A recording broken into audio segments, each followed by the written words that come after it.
So how early did it become clear that you wanted to do voice work in your life? I'd say, I've been in radio for a long time, and when I was out in LA, I was working for a radio station out there in the beginning in 1978, and then all through the 80s and early 90s. And somewhere in the mid 80s, I was actually a production director at a radio station, and I really liked the idea of putting together, the commercials, not only voicing them, but being able to assemble them and cut the tape and edit and all that. And especially like doing like concert spots and spots for new records and that kind of thing, and just got into that end of it. And from there, started to get into the voiceover part of it, and got an agent and really started to work the voiceover end of it. So I had been in radio for maybe 15 years before I really started to explore voiceover. And then that was primarily commercial voiceover until Halo came along. I mean, it had almost been exclusively commercial and narration. And then, Halo came along and things changed a little bit. So do you think there's any similarities between your work as a radio host or doing commercials and the voice work that you've done for video games? Well, yes and no. As it relates to Halo, the guy who contacted me to do Halo Combat Evolved, Marty O'Donnell, we came in contact with each other because he used to listen to me on the radio. He lived in Chicago at the time. Bungie was based out of here, and he would, he told me later that, that's how he became aware of my voice, and he thought it might be right for, this new game they were developing. So in that sense, there was a correlation, but that's kind of unusual. In fact, it's very unusual because contrary to what you might think, oftentimes the two interfere with each other. I mean, there's a certain style that I have for doing the radio show, and then there's styles for doing voiceover, commercial voiceover, or gaming, or narration, and they're very different.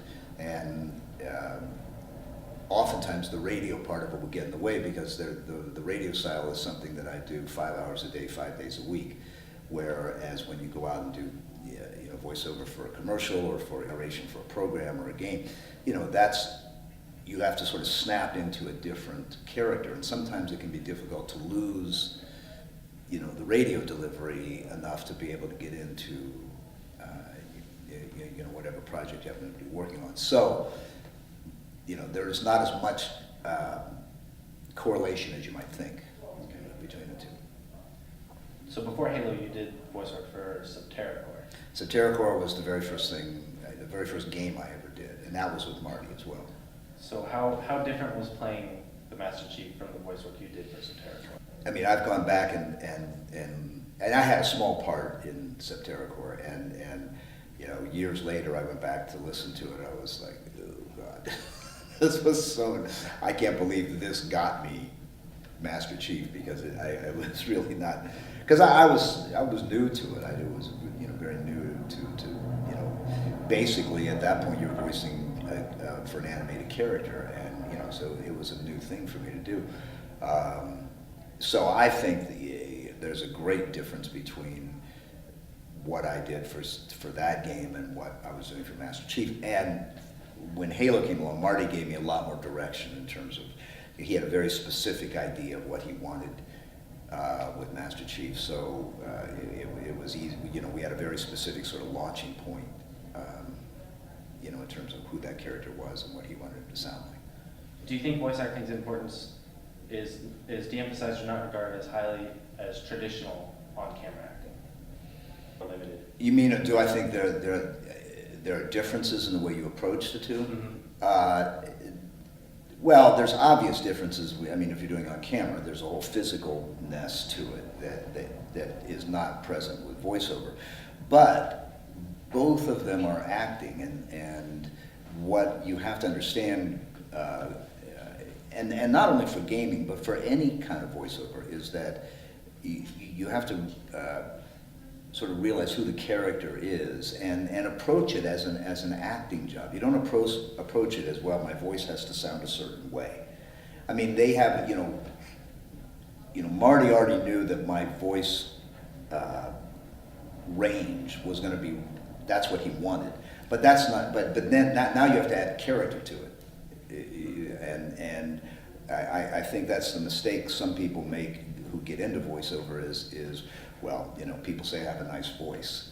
Okay, well, that and a dime will get you a cup of coffee. I mean, you have to be able to do something with that instrument, and that's where the acting part of it comes in. And when we were looking at doing Halo, Marty wasn't saying to me, well, I want your voice to be low, or I want it to be high, or I want it to be, he was saying, this is who this character is.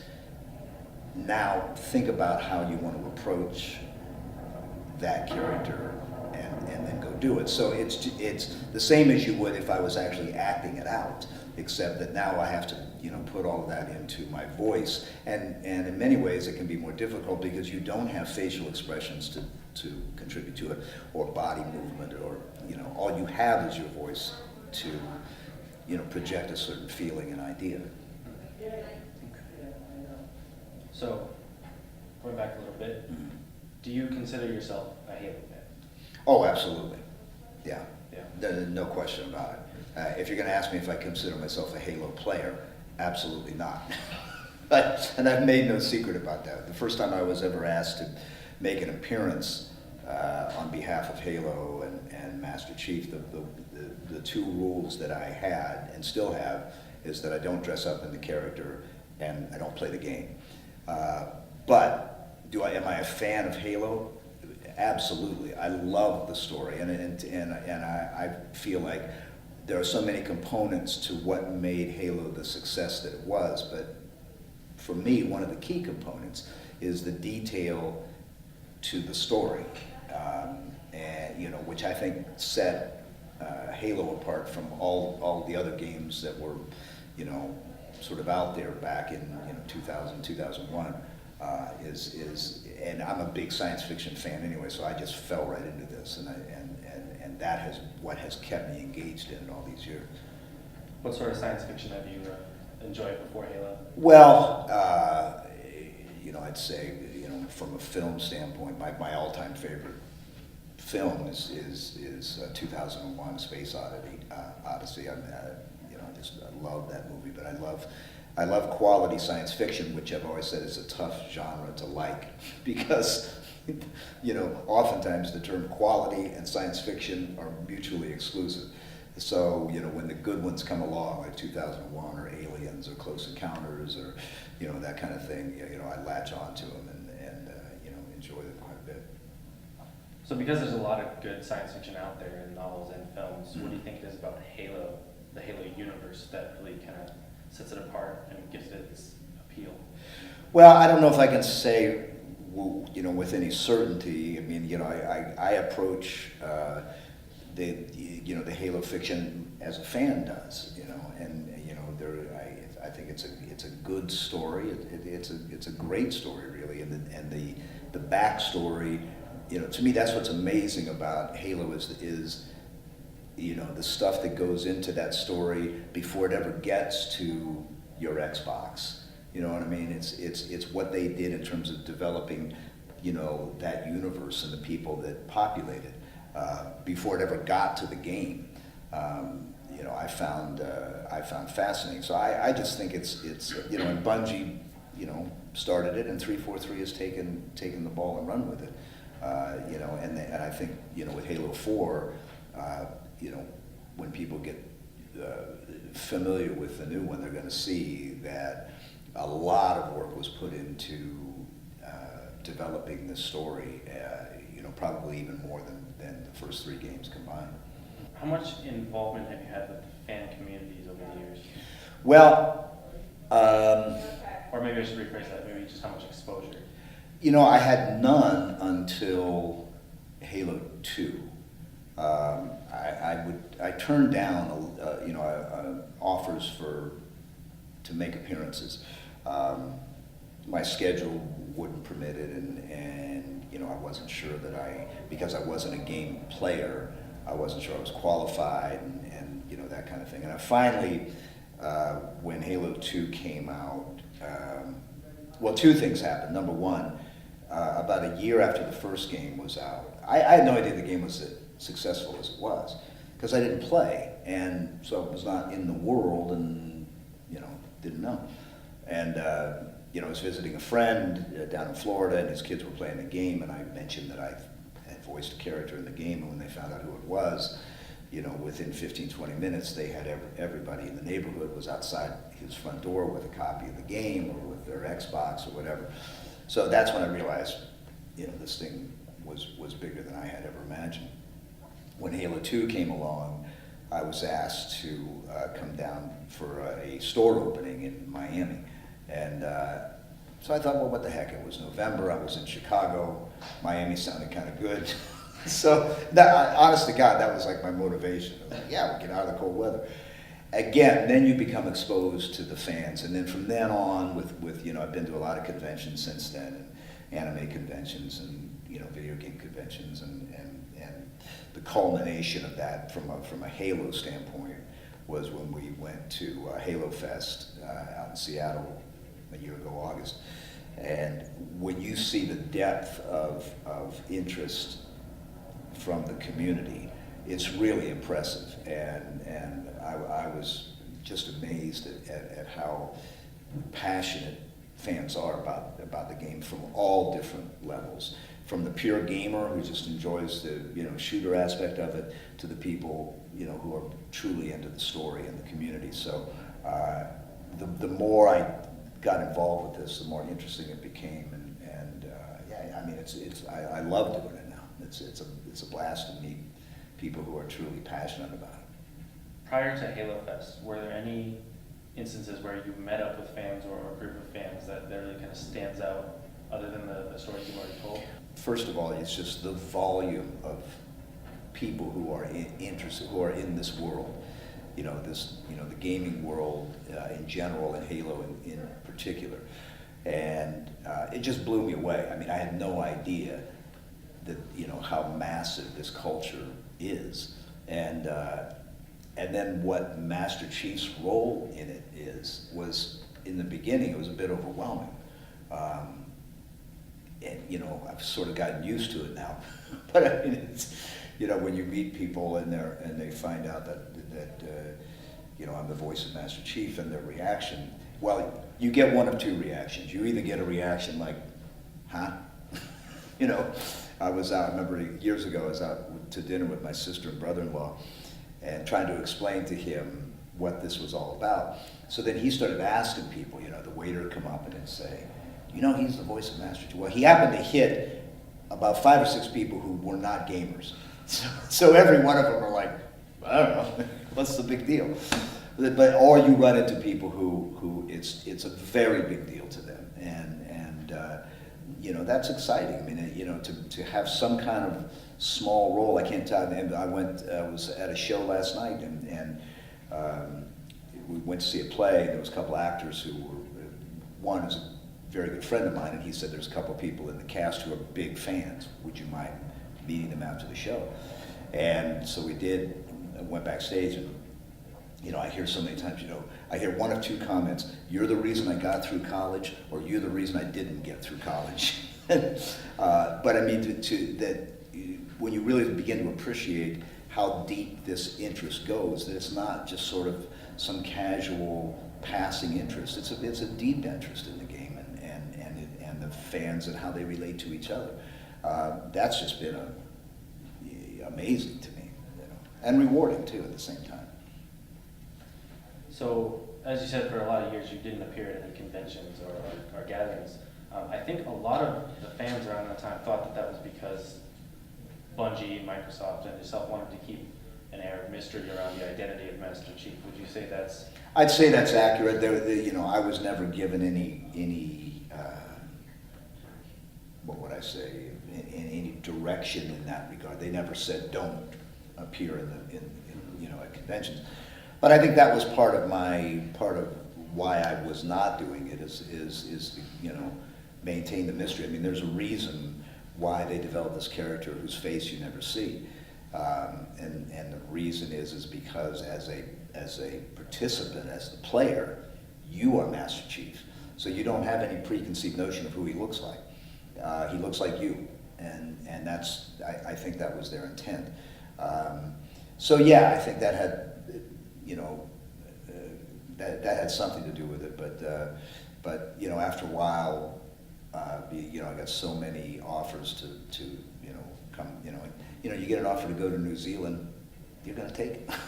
You know, so that's you know, that's and as long as they understand that I'm not necessarily the embodiment of Master Chief, I'm the guy who voices it, and I have a respect for that. I have a respect for the character that I'm voicing, and the relationship that I've had with the fans as a result of that is they get it. They just want to know what it's like to, you know, when you go in to record the game, and what it's, you know, like to work with, you know, first Bungie and now 343, and you know how I feel about, you know, this story and that kind of thing. So you know, we end up having a real, you know, kind of a real fun relationship between me and the fans. It's really kind of fun.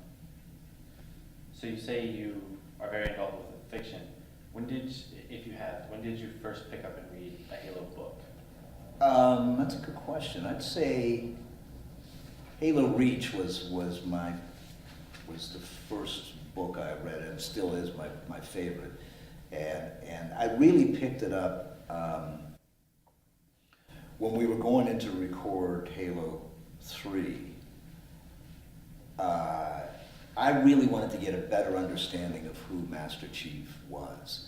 And this was the way for me to do that, because they give you the whole backstory of how he came, how John came to be, and you know, the whole Spartan program and all of that. And so that helped me when we went in to do the sessions. You know, I instead of just reading these lines, even though he had very few lines at the time, I felt like then you really got to be able to deliver these, and you know, if you're only going to say a few words, you got to make them count. And I needed to have a better understanding of who the character was at that point. So that was, you know, whenever that would have been when Halo 3 came out, it was sometime around then that I started to get into the fiction. And have you read any of the other books since then? I can't say that I've read them in depth, but I have, you know, I've become familiar with them. We've also done a couple of Halo audiobooks where I've read,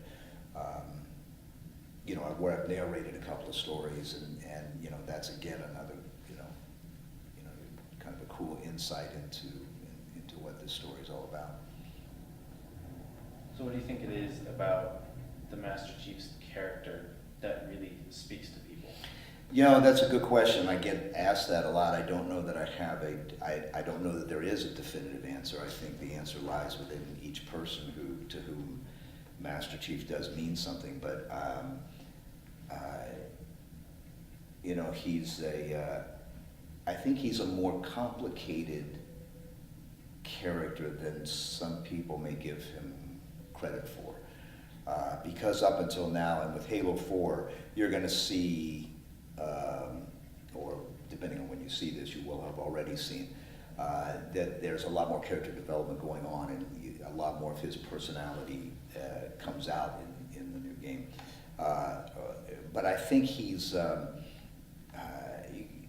history is complicated, and you know, his relationship with Cortana is a complicated relationship, and it's you know, people have different feelings about what that relationship is. Is it a love interest? Is it a parent-child relationship? Is it a sibling relationship? Or are they just friends? Or is it none of those? You know, and even when you talk to the you know, the people who are very close to the story, there is no definitive answer to that, you know. You know, I feel like he is, I mean, he's a classic hero character, and the classic sort of hero myth applies to Master Chief. And I think for this generation, he has become, you know, that hero. And then you add in the additional element that you can actually actively participate through the game. You can actually participate in what happens to him. I think makes the relationship even deeper than it has been for, for a certain generation that grew up in the 50s and 60s. There was, Superman or Batman, and he, both of those were hero myth type characters. But Master Chief is the first character where you can actually decide, in many cases, whether he lives or dies, or, what moves he makes. And so you have a much more, kind of a tactile involvement in him that didn't exist with other, hero type characters. You've more or less been out of the limelight as a protagonist since 2007 when Halo 3 came out. Right. Yeah, I did a little bit in Halo, in Halo Reach, but I mean, it wasn't really in part of the. Yeah, the firefight. Exactly. Yeah. I did a lot of you're dead. Did a lot of that. Is that fun work? It's fun work. It's the first time I ever did what I call the death sessions, when when it's basically an hour or so of various forms of either killing or being killed or wounded or falling from some unbelievable height or something like that. You'll do a whole session worth of that, because when you're done, your voice is usually pretty shot. So it's the first time I ever did one of those. I often said, well, you know what? I really felt like I earned my money today. I actually broke a sweat, literally, doing the session. So, what's it like being able to step back into that character after so long away? Well, this time was particularly exciting, I gotta say. And to be honest with you, there was no, I wasn't even sure I was gonna do it. I mean, there was a whole new group coming in, and I think that, to my knowledge, Frank O'Connor is one of the few holdovers from Bungie to continue on the work with Halo 4. So I didn't even know if I was going to be involved in it. So when the time came and they started talking about what the story was going to be, that this was going to be the beginning of the Reclaimer trilogy, and that the focus was going to be on Master Chief once again, and it was going to be a deeper story. I was really hopeful that I was still going to, because that's where I wanted it to go. When we got done with Halo 3, I was like, God, there's so much more to do here. There's so much story that I haven't been able to participate in. And you could see where it was going. With each game, it was going more and more. The relationship with Cortana was becoming more developed, and the relationship with him and his superiors was becoming all, and with his antagonists. I mean, all of it was becoming it's getting to this point where, wow, this could get really meaty. So as an actor, all you want to do is be able to participate in this, and I wasn't sure I was going to have the chance to. So, when we finally earlier, this year, got the call that indeed, I was going to continue as the voice, and then started to see the scripts and met the writers and got much more involved from a pre-production standpoint than I had ever been involved with before. So it's just been a gas. And the fact that I got to work with Jen Taylor directly. We had never worked together before Halo 4. She's in Seattle, I'm in Chicago. We had done our work separately. We never worked actually in the same studio together. So to be able to do that was very exciting, and the whole thing was just a lot more fun. So this is a bit larger scale question, but how do you feel about critics who say that video games are not or will never be an art form? Oh, I think it's ridiculous. I mean, all you have to do is look at one and get a sense of it. Of course, they're an art form. They're as much of an art form as a motion picture, as TV, as I mean, I feel like this art is always subjective. Being on radio, I get asked a lot, well, what's your favorite song of all time? What's your favorite group? What's, you know, who's good, who isn't good? There was a guy I used to work with who was the other day had this Facebook rant about, you know, what was pure blues or not, and who's qualified to play the blues. It's like, look, man, if you can, you know, pick up a guitar, you shout into a microphone, you're qualified to play. You know, it's what you feel inside that qualifies you. And my point has always been with artists that it's totally subjective. But to answer your question, I mean, to say that video games are not an art form, I don't even think you can ask that question. I just think that's a ridiculous question. Now, you can say I don't like it. You know, I like it, I don't like it, I don't like the whole genre, or I love the genre, or I love this game, or I don't like this game. But I don't think there is a discussion about whether or not it's an art form. It is an art form, and now we move on from there, you know. Okay. So you've spoken previously about your hopes for an involvement in a Halo film.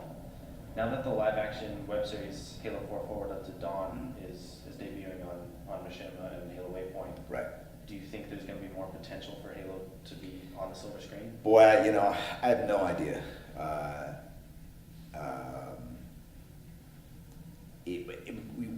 Whatever I have, and this is another question I get asked a lot, and I have absolutely no I have no secret information about whether or not there's going to be a film made. I think it's interesting what they've decided to do, and I think, and again, this is just purely my opinion, is that 343 and Microsoft have found a way to do some live action storytelling with this game and keep control of it, which I think part of the reason why the whole thing broke down several years ago between Microsoft and Peter Jackson and all of that is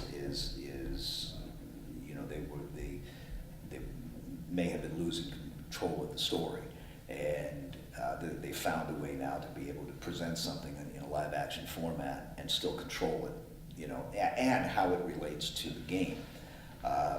Now, whether whether this will be the vehicle from now on, or whether they will take this to the next level and decide to make a full-blown motion picture out of it, I don't know. Sure would be cool. Yes, it would be. Yeah.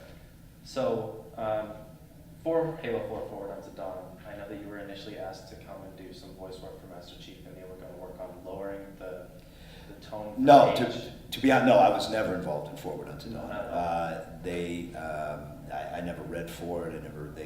As you know, the story takes place 25 years before the events of the first game.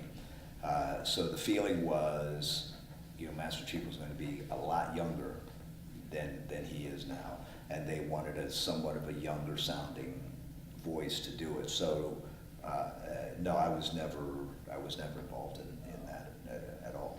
Okay. And how do you feel about their decision to use a different voice actor for that reason? I think they should have used me. I absolutely. That's a creative decision. And I respect it. I understand it. I think we could have tried something there and to see if it worked or not. But it's, like I said, that's a decision that's not mine to make. And I think what they've done with it so far, as of this taping now, there have been, I've seen 2 episodes. The third one just came out today, and I haven't seen it yet. Master Chief hasn't made his appearance yet. By the time this airs, he will have. But I have heard the guy who has done the voice, and he sounds great at it. I would have sounded better. And that's a purely objective opinion. Can't really agree or disagree because I haven't heard Yeah, it right. said. Yeah, no, he sounds fine. I don't even know who it is that's doing it, but he sounds like a younger version, and that's exactly what they were going for. So for Halo 4, Chief was actually performed by a motion capture actor, Yeah. Bruce Thomas. Yes. And did you do the voice recording before or after? After. He did. Jen and I went in after they had done all of the motion capture stuff, and we would read to picture. For me, it wasn't as crucial And like I told Jen, the next time you do a voice character, make sure you do something whose face you can't see, because she had to actually lip sync. What she was saying had to match what the mocap actor was doing for Cortana. With me, it was more of a general thing. As long as I could stay in the ballpark of what his physical movements were, we were good.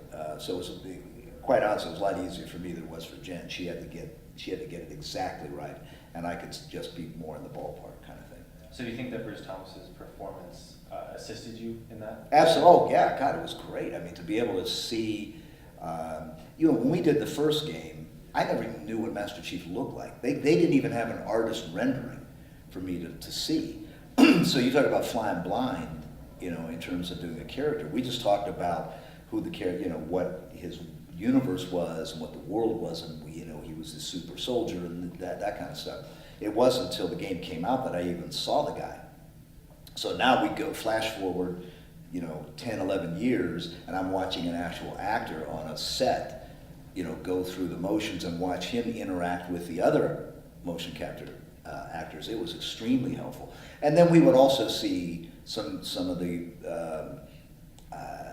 initial animation sequences they weren't as developed as what you see in the final game, but you could at least get an idea of what was happening.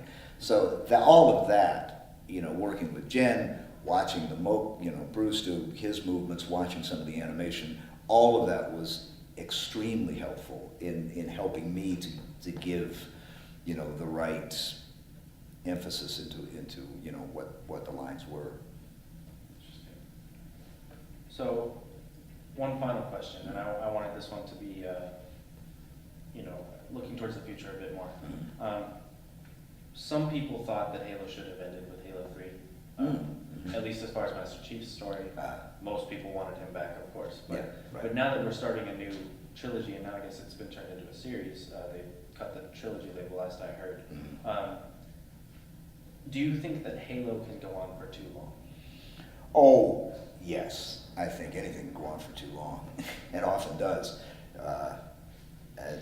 Witness Paranormal Activity 4. It just came out. It's like, all right, come on. How much found footage can you have?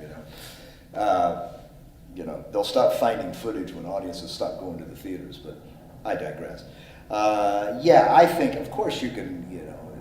I think you can go too far, but I say that, and then Superman started in the 1950s, Batman started in the 1950s, and there are going to be new movies on both of those guys, coming out, soon. So maybe there is no end to it. As long as the people who are controlling the events of this story have a true passion for Halo, and I can tell you from all my work with Bungie, and certainly all my work in the last year with 343, and the people who are hands-on involved in this game, their interest in it is a really heartfelt, from the soul kind of. That's where it comes from. That's what I saw when I watched these people work with this game. As long as that type of person controls the events of Halo, maybe it can go on forever. When it stops becoming interesting is when you start doing it to see how much money you can make. That's when it's going to start becoming not interesting. As long as you are there because, as a writer or as a producer or as a director or as the people who are involved in this game, as long as the question is, what's going to happen next? I wonder what's going to happen next. As long as those people can keep asking that question, there is no limit to where it can go. When you stop asking that question, then the game's over, literally and figuratively. All right. Thank you, Steve. Cool. My pleasure, Isaac. Enjoyed it. Steve down to everyone. Finish the fight.